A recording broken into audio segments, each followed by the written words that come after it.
என் பெயர் கார்த்திகா. டாக்டர் எம்ஜிஆர் இல்லம் பேச்சு மற்றும் செவித்திறன் குறைந்தோர் மேல்நிலைப் பள்ளியில் அறிவியல் ஆசிரியராக பணிபுரிகிறேன். நான் இன்று 10ஆம் வகுப்பு பாடம் எடுக்கப் போகிறேன். இப்போ நான் விலங்குகள் மனிதர்களில் உள்ள ஹார்மோன்களை பற்றி இன்னைக்கு பாடம் எடுக்க போகிறேன். சரிங்களா? பாடத்துக்கு போகலாமா?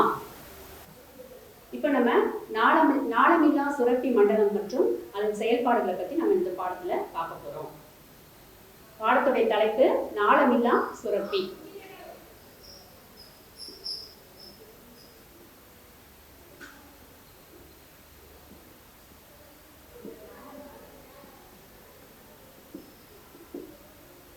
இப்போ நம்ம மனிதர்களில் நம்ம நாளமில்லா சுரப்பி, நாளமுள்ள சுரப்பி அப்படின்னு நம்ம உடல் பாகத்தில் இருக்கு. சரியா? இன்னைக்கு நம்ம அதை பற்றி தான் படிக்க போகிறோம். இந்த நாளமில்லா சுரப்பி மண்டலம் மற்றும் அதன் செயல்பாடுகளை பற்றிய உயிரியல் பிரிவு, அதுக்கு பேர் என்னன்னு பார்த்தீங்கன்னா எண்டோக்ரைனாலஜி அப்படின்னு சொல்லுவோம். என்ன சொல்லுவோம்? எண்டோக்ரைனாலஜி.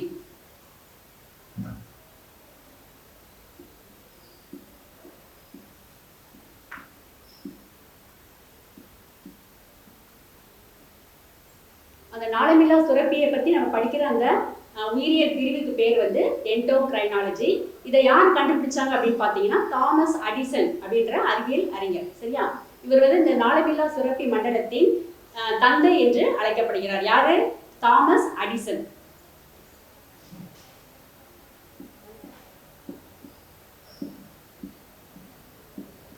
இவர் வந்து நாளமில்லா சுரப்பி மண்டலத்தின் தந்தை என்று அழைக்கப்படுகிறார்.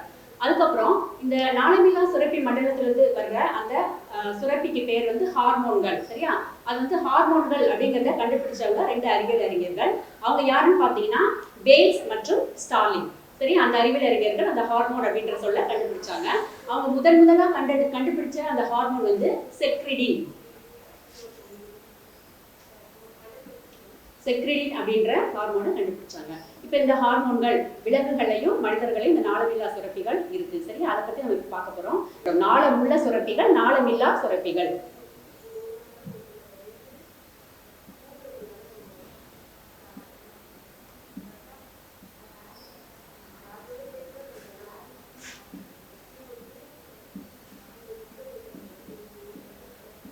இந்த சுரப்பிகள் நாளமுள்ள சுரப்பிகள், நாளமில்லா சுரப்பிகள் அப்படின்னு வகைப்படும். அது என்ன நாளமுள்ள அப்படின்னா, இப்போ இங்க பாருங்க, இந்த இதுல வந்து இது ஒரு சுரப்பி இல்லையா? இதுல எப்படி இருக்கு? ஒரு நாளம் இருக்கு, ஒரு துளை. சரியா? நாளம்னா என்ன? ஒரு வகையான துளை.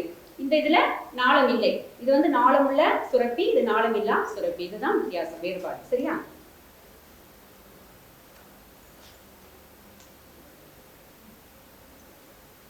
அடுத்தது இது வந்து ஒரு வகையான ஹார்மோன். இந்த ஹார்மோன் வந்து மிக குறைவாக சுரக்கும். சரியா? நிறையெல்லாம் சுரக்காது, மிக குறைவாக சுரக்கும். இது வந்து ரத்தத்தில் பரவுவதன் மூலம் உடல் எல்லா பாகத்துக்கும் இந்த ஹார்மோன்கள் வந்து எடுத்து செல்லுது. சரியா? உடலின் தொலைதூர பகுதிகளுக்கும் இந்த ஹார்மோன்கள் ரத்தத்தின் மூலமாக எடுத்து செல்லப்படுகிறது. இவை குறிப்பிட்ட உறுப்புகள்ல மட்டும் செயல்படுது. குறிப்பிட்ட உறுப்புகள்னா இப்போ வந்து இத்தகைய உறுப்புகள் வந்து இலக்கு உறுப்புகள் அப்படின்னு சொல்றாங்க. இப்போ நம்மளுடைய இலக்கு என்ன? நம்ம 10ஆம் வகுப்பு நல்லா படிச்சு நிறைய மார்க் வாங்கணும் அப்படின்னு உனக்கு ஒரு குறிக்கோள் இருக்கும் இல்லையா? அதே போல இந்த ஹார்மோன் வந்து ஒரு குறிப்பிட்ட உறுப்பை மட்டும் பார்த்து செயல்பட்டு அதை நல்லா தூண்டிவிட்டு வேலை செய்ய வைக்கும். அதான் இலக்கு உறுப்புகள் அப்படின்னு சொல்லுவாங்க. இப்போ நாளமுள்ள சுரப்பின்னு பார்த்தோம் இல்லையா? இந்த நாளமுள்ள சுரப்பிகள் என்னென்ன நம்ம உடம்புல இருக்கு அப்படின்னு பார்த்தீங்கன்னா உமிழ்நீ சுரப்பி, அதுக்கப்புறம் வியர்வை சுரப்பிகள். சரி, உமிழ்நீ சுரப்பிகள், வியர்வை சுரப்பிகள், பால் சுரப்பிகள். இது 3 வந்து நாளமுள்ள சுரப்பிக்கு உதாரணம். சரியா?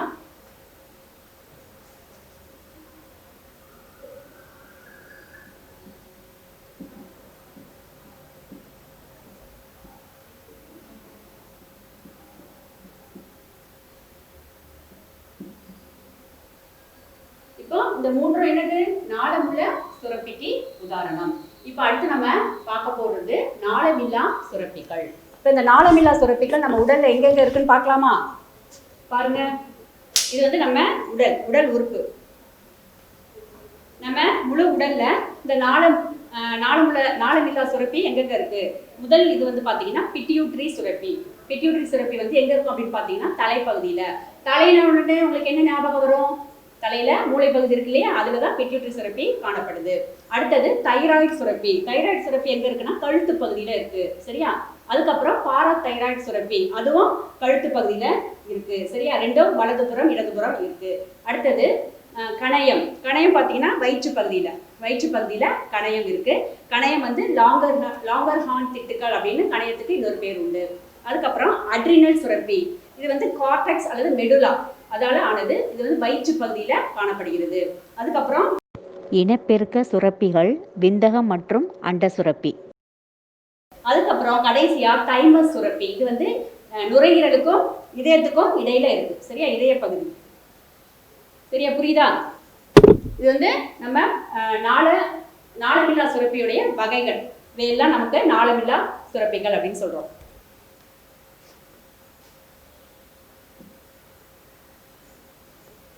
இப்போ நம்ம முதல்ல இப்போ தெளிவா நம்ம முழுமையா படிக்க போறது முதல்ல பிட்யூட்டரி சுரப்பி. சரி, இப்போ நம்ம பிட்யூட்டரி சுரப்பி பத்தி பார்த்துட்டு இருக்கோம்.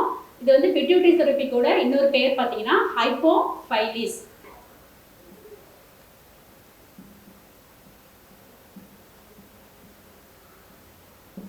பிட்யூட்டரியோட இன்னொரு பேர் வந்து ஹைப்போஃபைசிஸ். சரியா, இது வந்து எப்படி இருக்கும் அப்படின்னு பார்த்தீங்கன்னா ஒரு பட்டாணி வடிவத்தில் இருக்கும். இது என்னது? பட்டாணி பார்த்துருக்கீங்களா? வீட்டில் நம்ம சமைப்போம் இல்லையா, அந்த பட்டாணி வடிவத்தில் காணப்படும். அப்போ பட்டாணி எவ்வளோ ரொம்ப பெருசா? இல்லை இல்லையா, ரொம்ப சிறிய வடிவம். இப்போ இந்த பிட்யூட்டரி சுரப்பி வந்து இப்படி பட்டாணி வடிவத்தில் மிக சிறிய வடிவத்தில் காணப்படும். சரி, அது மூளையில மிக சிறிய வடிவத்தில் இந்த பட்டாணி வடிவத்தில் அமைந்திருக்கும். நம்ம பட்டாணி எப்படி இருக்கு பார்த்தீங்களா, மிக சிறிய வடிவம். அந்த பட்டாணி வடிவில் அமைந்திருக்கும். இதில் இந்த பிட்யூட்டரியில் பார்த்தீங்கன்னா செல்கள் வந்து மிக நெருக்கமாக இருக்கும். பிட்யூட்டரியில செல்கள் வந்து எப்படி இருக்குதான், மிக நெருக்கமான செல்கள் அமைந்திருக்கும்.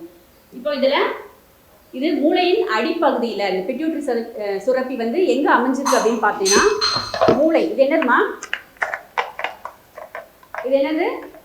மூளை. சரியா, இது எங்க இருக்கு? நம்ம மண்டை ஓட்டுக்குள்ள இருக்கு. இந்த மூளைக்குள்ள தான் இந்த சுரப்பி பிட்யூட்டரி சுரப்பி அமைந்திருக்கு. சரியா, எங்க அமைஞ்சிருக்கு அப்படின்னா இது மூளையின் அடிப்பகுதியில டயன்செஃபலானின் கீழ்ப்புறத்தில் ஹைப்போதாலமஸுடன் பிட்யூட்டரி தண்டின் மூலம் இணைக்கப்பட்டுள்ளது. எங்க இருக்கு? எங்க அமைஞ்சிருக்கு? மூளையுடைய டயன்செஃபலான் பகுதியில் கீழ்ப்புறத்தில் ஹைப்போதாலமஸுடன் இந்த பிட்யூட்டரி இது அமைஞ்சிருக்கு. சரியா, அதுக்கு இப்போ பார்த்தோம் இல்லையா, இந்த பிட்யூட்டரி சுரப்பி எங்க இருக்கு? இப்போ இது 2 கதுப்புகளை கொண்டது. இப்போ இந்த படத்துல பாருங்க 2 கதுப்புகள் இருக்கு. சரியா, 2 பகுதி இருக்கு. அது என்ன அப்படின்னு பார்த்தீங்கன்னா முன்புற கதுப்பு, பின்புற கதுப்பு அப்படின்னு இருக்கு. சரியா, முன்புற கதுப்புக்கு பேரு அடினோ ஹைப்போஃபைசிஸ். முன்புற கதுப்புக்கு பேர் என்ன? அடினோ ஹைப்போஃபைசிஸ்.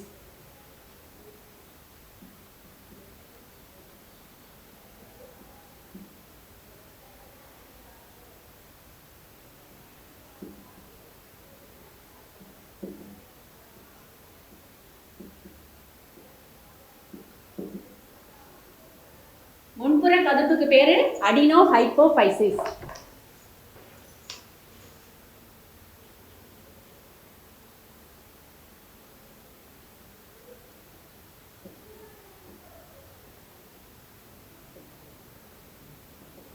இந்த பின்புற கதுப்புக்கு பேர் வந்து நியூரோ ஹைப்போஃபைசிஸ்.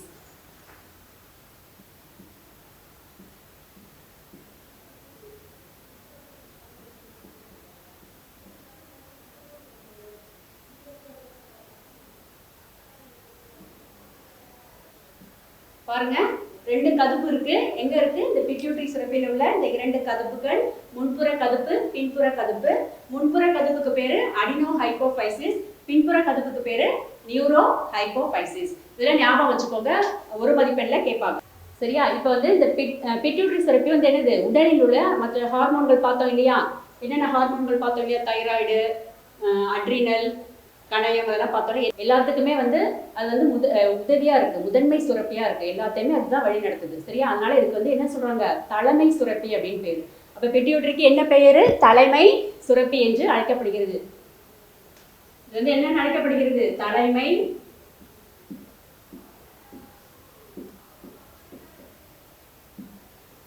சுரப்பி என்று அழைக்கப்படுகிறது. சரியா, பிட்யூட்டரியுடைய இப்போ முன்கதுப்பு அடினோ ஹைப்போஃபைசிஸை பத்தி பார்க்க போறோம். சரியா, இது வந்து இந்த அடினோ ஹைப்போஃபைசிஸ் சுரக்கும் ஹார்மோன்கள் என்னென்ன அப்படின்னு பார்த்தீங்கன்னா இது பல்வேறு வகையான செல்லால் ஆக்கப்பட்டது. இந்த அடினோ ஹைப்போஃபைசிஸ் வந்து பல்வேறு வகையான செல்களால் ஆக்கப்பட்டது.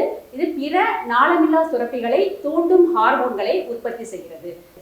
பிட்யூட்டரியில் அடினோ ஹைப்போஃபைசிஸ் சுரக்கும் ஹார்மோன்கள் பத்தி நம்ம பார்த்துட்டு இருக்கோம். முதல்ல வந்து என்னது வளர்ச்சி ஹார்மோன், அதுக்கப்புறம் தைராய்டை தூண்டும் hormone, adrenocorticotropic hormone, gonadotropic hormone, prolactin. இதெல்லாம் என்னது அடினோ ஹைப்போஃபைசிஸ் அந்த ஹார்மோன், அது சுரக்கும் ஹார்மோன்கள். இப்போ நம்ம முதல்ல வளர்ச்சி ஹார்மோனை பத்தி பார்க்கலாம். இது வந்து உடல் திசுக்களின் வளர்ச்சி மற்றும் பெருக்கத்தை ஊக்குவிக்கிறது. சரியா? இப்போ வளர்ச்சி ஹார்மோன்னால என்ன?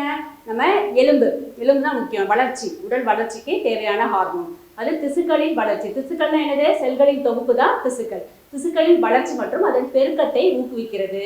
தசைகள், குருத்தெலும்பு மற்றும் எலும்புகளின் வளர்ச்சியை தூண்டுகிறது.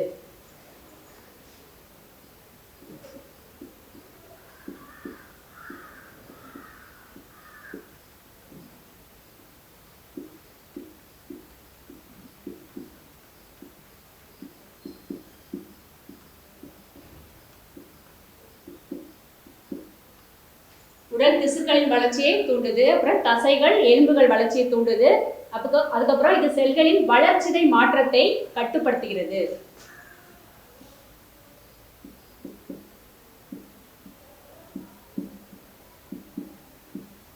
வளர்ச்சிதை மாற்றம்னா என்ன?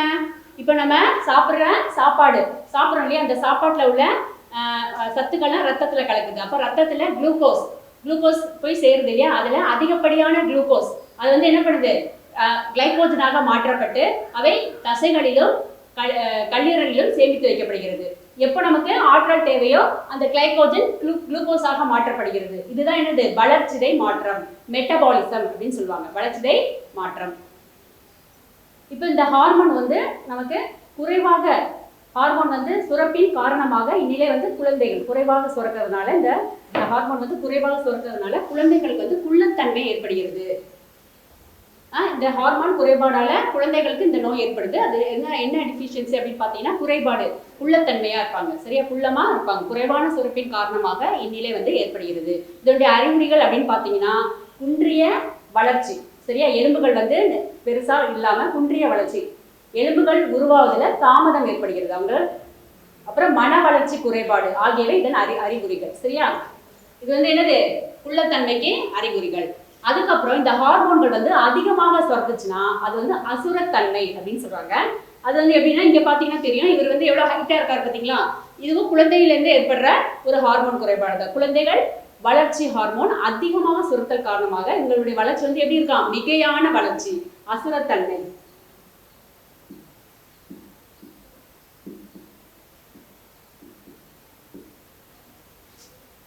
அதுக்கப்புறம் பெரியவர்களுக்கு இது வந்து அதிகப்படியான வளர்ச்சியை கொடுக்குது. இந்த ஹார்மோன் அதிகமா சுரந்து அதிகப்படியான வளர்ச்சி சுரத்தல் காரணமாக அது வந்து என்ன பண்ணுது? அவங்க பெரியவங்களுடைய முகம், தலை, கை, கால் எல்லாம் வந்து என்னது ஆகியவைகள் அதிகமான வளர்ச்சியை தோற்றுவிக்கிறது. இப்ப இந்த இதுல பாத்தீங்கன்னா இவருக்கு தெரியுதா? முகம் வளர்ச்சியெல்லாம் பெருசா இருக்கு. சரியா? அது போல காலு, கை எல்லாமே அவங்களுக்கு பெருசா ஆகும். அதுக்கு பேர் வந்து அக்ரோமெகலி.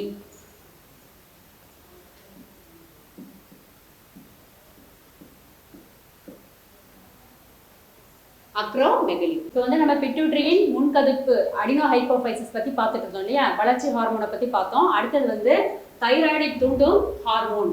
தைராய்டு சுரப்பியுடைய இந்த தைராய்டு ஹார்மோனுடைய எங்க இருக்குன்னு பாத்தீங்கன்னா நம்ம கழுத்து பகுதியில இருக்கு. முன்னாடி பார்த்தோம் இல்லையா, கழுத்து பகுதியில இருக்கு இந்த தைராய்டு ஹார்மோனு. இது வந்து இந்த ஹார்மோன் வந்து எதுக்கு உதவுது அப்படின்னா தைராய்டு சுரப்பியின் வளர்ச்சி, அந்த தைராய்டு சுரப்பியுடைய வளர்ச்சிக்கு, அது வந்து வேலை செய்யறதுக்கு, செயல்படுவதற்கு, அதுக்கப்புறம் வந்து ஹார்மோன் சுரக்கிறதுக்கு, இதுக்கு இந்த தைராய்டு தூண்டும் ஹார்மோன் வேலை செய்யுது. அடுத்தது அட்ரினோ கார்டிகோட்ரோபிக் ஹார்மோன். இது வந்து என்ன பண்ணுதுன்னா அந்த அட்ரினோ கார்டிகோட்ரோபிக்ல உள்ள கார்டெக்ஸ் மெடுலா இருக்கு இல்லையா, அந்த கார்டெக்ஸ் அதாவது புரணின்னு சொல்லுவாங்க, புரணியை தூண்டி ஹார்மோனை சுரக்க செய்கிறது. அந்த புரணியை தூண்டி ஹார்மோனை சுரக்க செய்கிறது.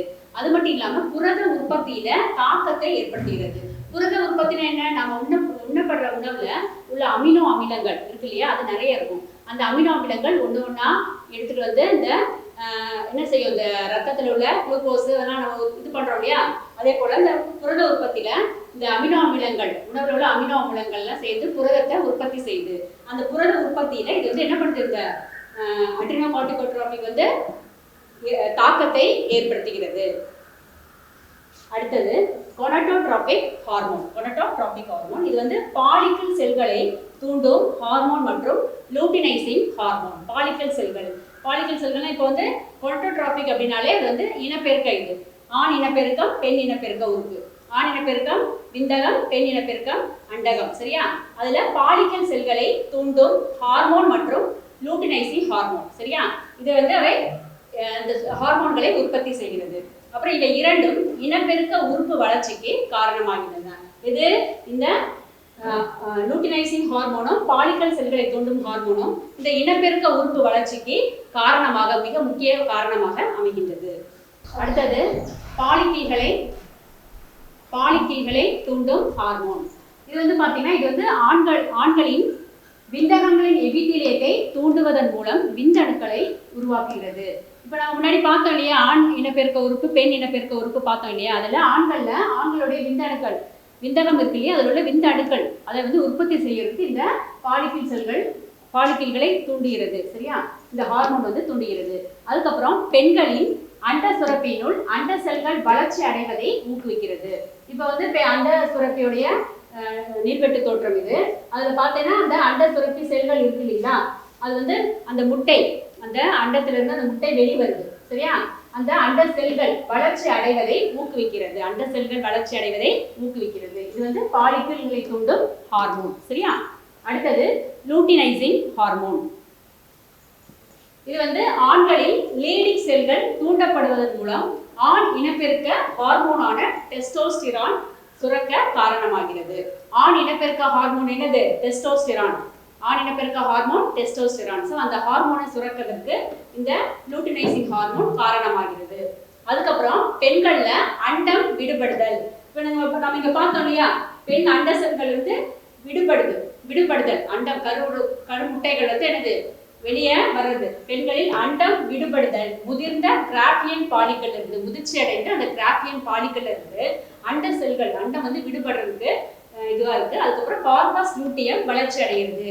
இந்த அண்ட செல்கள் வந்து வெளியே வர்றதுக்கு, அண்ட செல்கள் இருக்கிற அந்த இடத்துக்கு பேர் வந்து கார்பஸ் லூட்டியம். அந்த முட்டையை வெளியேற்றதுக்கு அப்புறம் உள்ள இந்த கார்பஸ் லூட்டியம் வந்து வளர்ச்சி அடைவதற்கு இந்த லூட்டினைசிங் ஹார்மோன் உதவியாக இருக்கு. சரியா? அது மட்டும் இல்லாம பெண் இனப்பெருக்க ஹார்மோனான ஈஸ்ட்ரோஜன் மற்றும் ப்ரொஜெஸ்ட்ரான் அந்த ஹார்மோன்களை சுரக்குது. பெண் ஆண் இனப்பெருக்க ஹார்மோன் என்னது? டெஸ்டோஸ்டிரான். பெண் இனப்பெருக்க ஹார்மோன் வந்து ஈஸ்ட்ரோஜன் மற்றும் ப்ரொஜெஸ்ட்ரான். சரியா? அடுத்தது ப்ரோலாக்டின். ப்ரோலாக்டின் அப்படின்னா அது ஒரு லாக்டோஜெனிக். சரியா? லாக்டோஜெனிக் என்ற ஹார்மோனை சுரக்குது. அது எதுக்கு அப்படின்னு பார்த்தீங்கன்னா, நம்ம குழந்தை பேச்சுக்கு, அதாவது குழந்தை பிறந்ததுக்கு முன்னாடி அந்த பால் சுரப்பி அந்த வளர்ச்சியை ஊக்குவிக்கிறதுக்கும் பாலை உற்பத்தி செய்யறதுக்கும் இந்த லாக்டோஜெனிக், இந்த ப்ரோலாக்டின் வந்து உதவுகிறது. சரியா? லாக்டோஜெனிக்ன்ற ஹார்மோனை சுரக்குது. அப்புறம் குழந்தை பேச்சின் போது தாய்மார்கள், அம்மாலாம் இருக்காங்க இல்லையா, அவங்க வந்து அவங்களுடைய பால் சுரப்பி அந்த இதை வந்து பாலை உற்பத்தி செய்யவும் பால் சுரப்பியோடைய வளர்ச்சியை ஊக்குவிக்கிறதுக்கும் இந்த ப்ரோலாக்டின் உதவியா இருக்கு. இப்போ இது வரைக்கும் நம்ம என்ன பார்த்தோம்? முன்கதுப்பு ஹார்மோன்கள் பத்தி பார்த்தோம். இப்போ வந்து பின்கதுப்பு, நியூரோ ஹைப்போஃபைசிஸ் சுரக்கும் ஹார்மோன்கள்.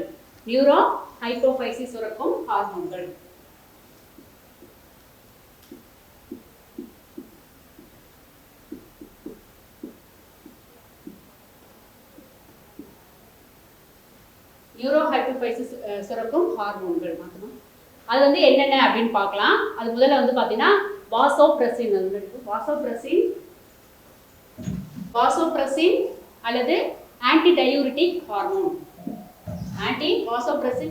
ஆன்டிடயூரிட்டிக் ஹார்மோன் இதோடைய வேலை என்னன்னு பார்த்தீங்கன்னா, இது சிறுநீரக குழல்களில் நீர் நீள உறிஞ்சப்படுதல். அப்படின்னா இப்போ நம்ம சிறுநீர் பை இருக்கு இல்லைங்களா, அங்கே நம்ம சிறுநீரை சேமிக்கும் போது சிறுநீர் போகுது இல்லையா, அந்த சிறுநீர் உறிஞ்சிருது.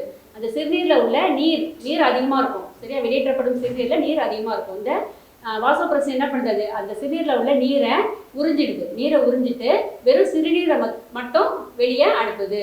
இதன் காரணமாக சிறுநீர் மூலம் வெளியேற்றப்படும் நீர் இழப்பை குறைக்கிறது. சரியா? அதனால இது உறிஞ்சதுனால என்ன ஆகுது? சிறுநீர்ல அதிகமாக நீர் போகிறது நிறுத்தப்படுகிறது. அதனால இதுக்கு பேரு ஆன்டிடயூரிட்டிக் ஹார்மோன் அல்லது சிறுநீர் பெருக்கெதிர் ஹார்மோன். ஆன்டிடயூரிட்டிக் ஹார்மோன் அல்லது சிறுநீர் பெருக்கெதிர் ஹார்மோன்.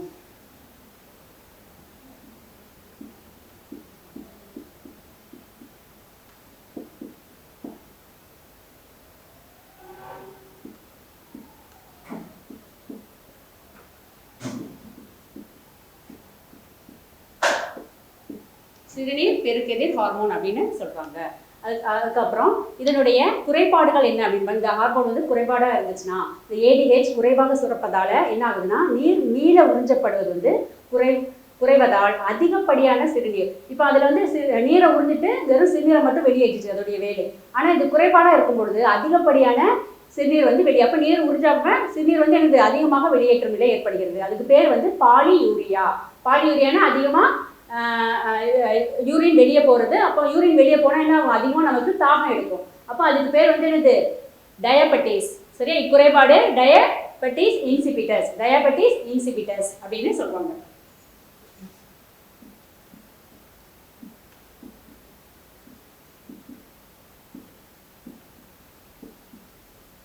சரியா, அடுத்தது ஆக்சிடோசின். அடுத்த ஹார்மோன் வந்து என்னது, ஆக்சிடோசின்.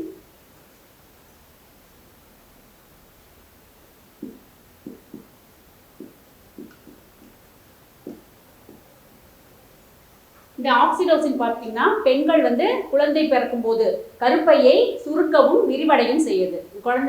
பெண்கள்லாம் வந்து குழந்தை பிறக்கிறதுக்காக கன்சீவாக இருப்பாங்க இல்லையா, அப்போ அந்த குழந்தை பிறக்கும் போது அந்த கருப்பையை வந்து சுருக்கிறதுக்கும் அது விரிவடைய செய்யறதுக்கும் இந்த ஆக்சிடோசின் ஹெல்ப்பாக இருக்குது. அதுக்கப்புறம் குழந்தை பேச்சுக்கு பிறகு பால் சுரப்பியில் பாலை வெளியேற்றுவதற்கு, சரியா, பாப்பா பிறந்ததுக்கப்புறம் பால் கொடுப்பாங்க இல்லையா, அந்த பால் சுரப்பியுடைய வளர்ச்சி, அந்த பாலை வந்து வெளியேற்றுறதுக்கு இது உதவியாக இருக்குது. அதுக்கு தான் ஆக்சிடோசின் உதவியாக இருக்குது. சரியா, இப்போ அடுத்தது வந்து நம்ம தைராய்டு சுரப்பியை பற்றி பார்க்கலாம். அடுத்தது தைராய்டு சுரப்பி. சரியா, இந்த தைராய்டு சுரப்பி நம்ம ஏற்கனவே பார்த்தோம்ல, எங்கே இருக்குன்னு சொன்னேன், கழுத்து பகுதியில் இருக்குது. இந்த தைராய்டு சுரப்பியை பற்றி இப்போ நம்ம முழுமையாக பார்க்கலாம். இந்த தைராய்டு சுரப்பி எந்த பக்கத்தில் அமைஞ்சிருக்கு அப்படின்னா, நம்ம மூச்சுக்குழல். சரியா, நம்ம மூச்சு விடுறோம் இல்லையா, மூச்சுக்குழலின் புறத்திற்கும் ஒன்றாக 2 கதுப்புகளாக அமைந்துள்ளன. இந்த 2 கதுப்புக்கும் இஸ்துமஸ் என்னும் மெல்லிய திசுக்கற்றையால் இணைக்கப்பட்டுள்ளது. இந்த 2 கதுப்புகளும் இஸ்துமஸ் என்னும் மெல்லிய திசுக்கற்றையால், சரியா, இஸ்துமஸ்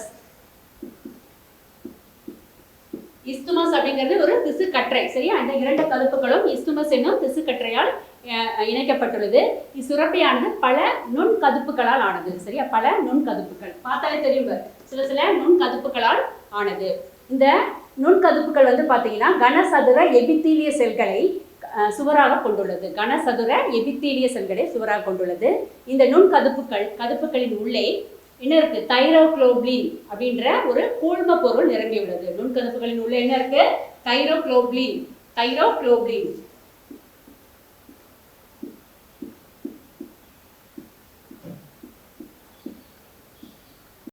தைராய்டு ஹார்மோன் உற்பத்திக்கு டைரோசின் என்னும் அமினோ அமிலமும் அயோடினும் காரணமாகின்றன.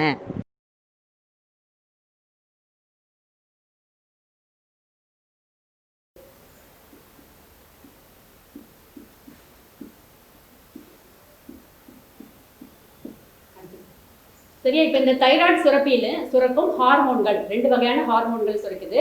அது என்ன அப்படின்னு பார்த்தீங்கன்னா, ட்ரை அயோடோதைரோனின், டெட்ரா அயோடோதைரோனின் அல்லது தைராக்சின்.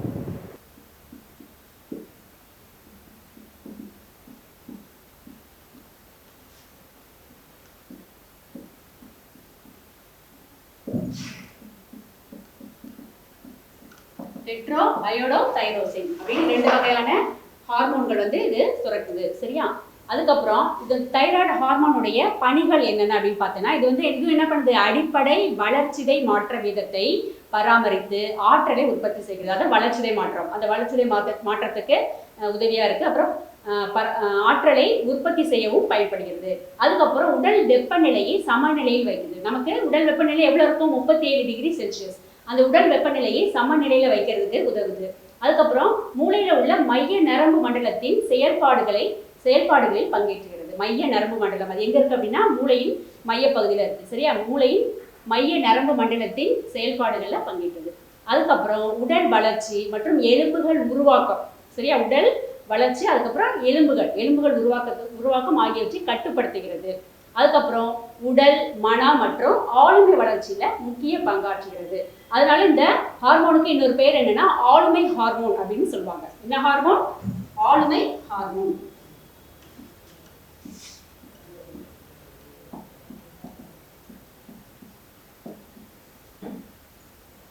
சரியா, அடுத்தது இந்த தைராக்சினுடைய ஹார்மோன்கள், தைராக்சின் ஹார்மோனை வந்து கண்டுபிடிச்சது வந்து பார்த்தீங்கன்னா எட்வர்ட் ஹெண்டல் அப்படின்றவர் 1914 கண்டறிஞ்சார். சரி, அந்த ஹார்மோனை படிக நிலையில தனித்து பிரிச்சாரு.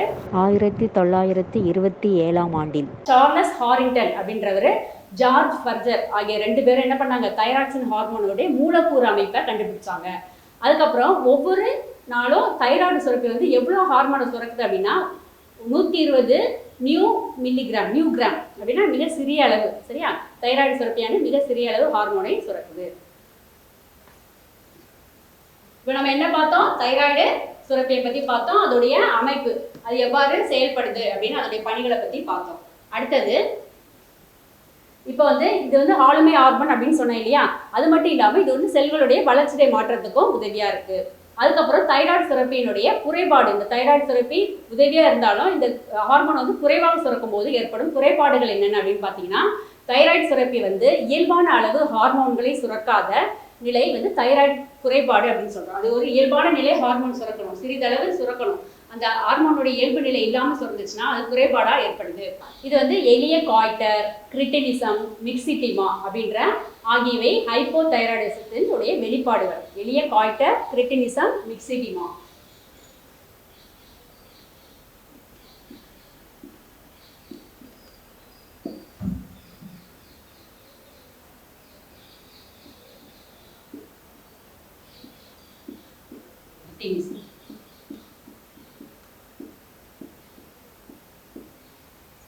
இது மூன்று வந்து இந்த ஹார்மோன் குறைபாடால ஏற்படுறது. இந்த எளிய காய்டர் அப்படின்ற நோய் வந்து பார்த்தீங்கன்னா நம்ம உணவில் தேவையான அளவு அயோடின் இல்லாததால் இந்நோய் ஏற்படுகிறது. நம்ம உணவுக்கு என்ன சேர்ப்போம், உப்பு சேர்ப்போம் இல்லையா, அந்த உப்புல வந்து என்ன இருக்கணும் அப்படின்னா அயோடின்ற பொருள் இருக்கணும். இப்போ நம்ம உப்பு வாங்கும்போது அது என்ன இருக்கணும், அயோடைஸ் கிறிஸ்டல் அப்படின்னு இருக்கு பாருங்க. ஸோ இந்த மாதிரியான உப்பு தான் நம்ம வாங்கி யூஸ் பண்ணணும். அப்போ தான் நமக்கு உணவில் அயோடினுடைய தட்டுப்பாடு இல்லாமல் இருக்கும். அந்த அயோடின் குறைபாடால் இந்த நோய் ஏற்படுது. என்ன நோய்னா எளிய காய்டர். அது வந்து என்ன அப்படின்னா இதுதான், இந்த எளிய காய்டர் வந்து என்ன ஆகுது, தைராய்டு ஹார்மோனில் ஒரு பக்கம் அதிகமாக சுரந்து அந்த பகுதி வந்து என்னது வீங்கி போயிடுது.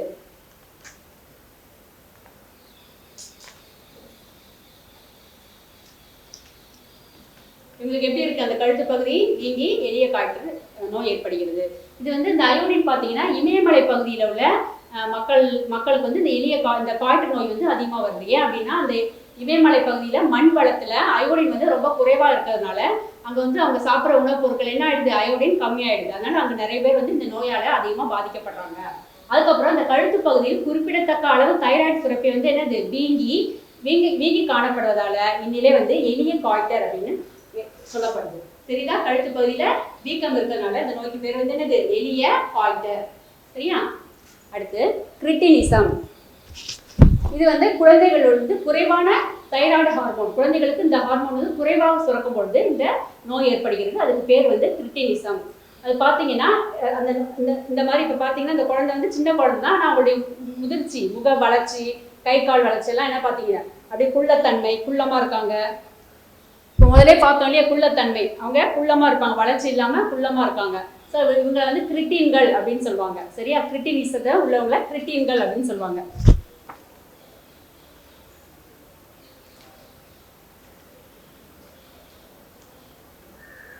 அடுத்தது மிக்சிடிமா. இது வந்து பெரியவர்களுக்கு தைராய்டு ஹார்மோன் வந்து குறைவாக சுரப்பதால் ஏற்படுகிறது. பெரியவர்களுக்கு வந்து இதன் காரணமாக அவங்களுடைய குறைவான மூளை செயல்பாடு குறைஞ்சிருது. முகம் உப்பிய வீங்கிய தோற்றம். இப்போ இவங்களை பார்த்தீங்கன்னா என்ன ஆகுது, அந்த கண்ணு பகுதியெலாம் என்ன ஆகுது, அப்படியே வீங்கி போய் சதையெல்லாம் தொங்குது. ஸோ இவங்களுக்கு வந்து மிக்சிடிமா அப்படின்ற குறைபாடு. அதனால முகம் உப்பி, வீங்கிய தோற்றம், அப்புறம் உடல் எடை அதிகரிப்பு ஆகியவை தோன்றும். இந்த எதனால, மிக்சிடிமா அப்படின்ற நோய் குறைபாடால. இது வந்து என்ன சொன்ன, பெரியவர்களுக்கு இது வந்து அதிகப்படியான சதை வளர்றது, முகம் வந்து உடல் வந்து உப்பிய நிலை அதெல்லாம் ஏற்படுகிறது.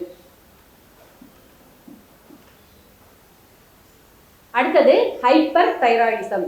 அப்படின்னா இந்த தைராய்டு ஹார்மோனுடைய அதிக சுரப்பின் காரணமாக கிரேவின் அப்படின்ற, அதாவது எக்ஸப்தால்மியா, அது வந்து பெரியவர்களில் உண்டாகிறது ஹைப்பர் தைராய்டிசம். சரியா, இது வந்து பெரியவர்களுக்கு இந்த கிரேவின் நோய் ஏற்படுகிறது. அடுத்தது வந்து இதனுடைய அறிகுறிகள் அப்படின்னு பார்த்தீங்கன்னா, இந்த கிரேவின் நோய்க்கு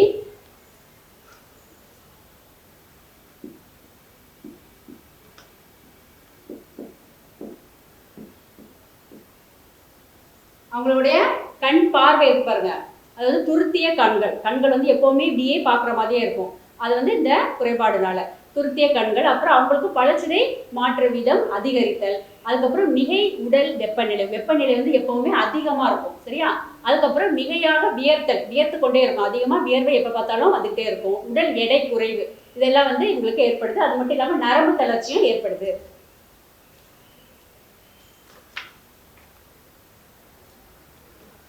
இதுதான் கிரேவி நோய்க்கு பாதிக்கப்பட்டவர்கள் இப்படிதான் இருப்பாங்க. சரிங்க? அடுத்தது நம்ம பாரா தைராய்டு சுரப்பியை பத்தி பார்க்க போறோம். இதுதான் பாராதைராய்டு. சரியா? இதுல வந்து பாத்தீங்கன்னா என்ன இருக்கு, 4 சிறிய வட்ட வடிவிலான கதுப்புகள் இருக்கு இல்லையா? இதுதான் பாராதைராய்டு.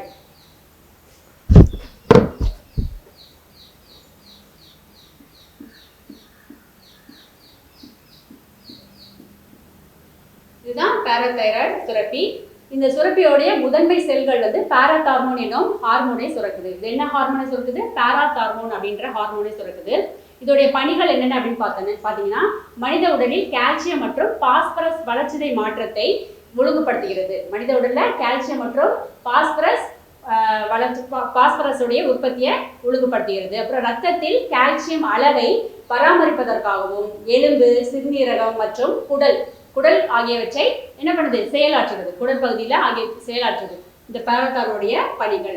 சரி, அடுத்தது வந்து இந்த பாராதைராய்டு ஹார்மோன் வந்து குறைபாடா இருந்துச்சுன்னா என்னென்ன நோய்கள் வரும் அப்படின்னா, தைராய்டு டெக்டமி.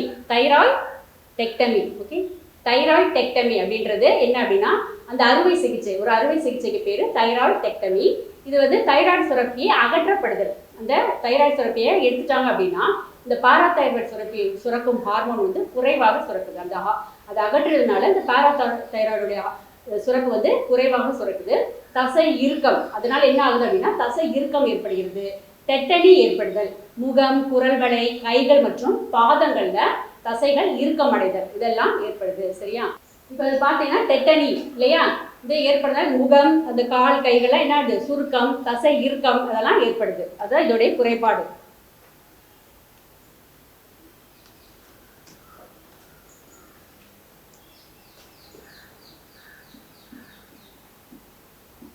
இந்த நோய்க்கு பேர் வந்து டெட்டனி. சரியா? தசை இறுக்கம், அதுக்கப்புறம் வந்து முகம், குரல் வளை, அதுல எல்லாம் வந்து கைகள் எல்லாத்துலேயுமே வந்து சுருக்கம் ஏற்பட்டு அது வந்து ஒரு தோற்றம் வந்து நமக்கு ஒரு சாதாரண தோற்றமாக இருக்காது. சரியா? அடுத்தது இப்போ வந்து கால் தசைகள் வந்து வலியுடன் கூடிய தசை பிடிப்பு. இப்போ நம்ம ஏதாவது வேலை செஞ்சுட்டு இருக்கும்போது திடீர்னு காலில் தசை பிடிப்பு வரும், வலிக்கும் இல்லையா? அதை மாதிரி தசை பிடிப்பு உண்டாதல் ஆகிய நிலைகள் ஏற்படுகின்றன. சரியா? இப்போ நம்ம இது வரைக்கும் என்ன பார்த்தோம்? நம்ம நாளமில்லா சுரப்பிகளை பத்தி படிச்சோம் இல்லையா? என்னென்ன நாளமில்லா சுரப்பிகள் படிச்சோம்? ஞாபகம் இருக்கா எல்லாருக்கும்? இப்போ அதுல இருந்து கேள்வி கேட்கட்டும் ஆசிரியர். பயிற்சிகள் பார்க்கலாமா? இப்போ இந்த லூட்டினைசிங் அப்படின்ற ஹார்மோனை சுரக்கிறது எதுன்னு தெரியுமா? என்னென்ன ஆப்ஷன் தெரியுமா? அட்ரினல் சுரப்பி, தைராய்டு சுரப்பி, பிட்யூட்ரி முன்கதுப்பு, ஹைப்போதலாமஸ். இதுல எது LH சுரக்குது? பிட்யூட்ரியோடைய முன்கதுப்பு. சரியா? அடுத்தது இப்போ நம்ம பார்க்கறது என்ன, கீழே உள்ள நாளமுள்ள சுரப்பியை அடையாளம் காணுங்க. பார்க்கலாம் என்னென்ன சுரப்பினா, பிட்யூட்ரி சுரப்பி, அட்ரினல் சுரப்பி, உமிழ்நீ சுரப்பி, தைராய்டு சுரப்பி. நம்ம படிச்சோம்ல முதல்ல நாளமுள்ள சுரப்பி என்னன்னு படித்தோம்?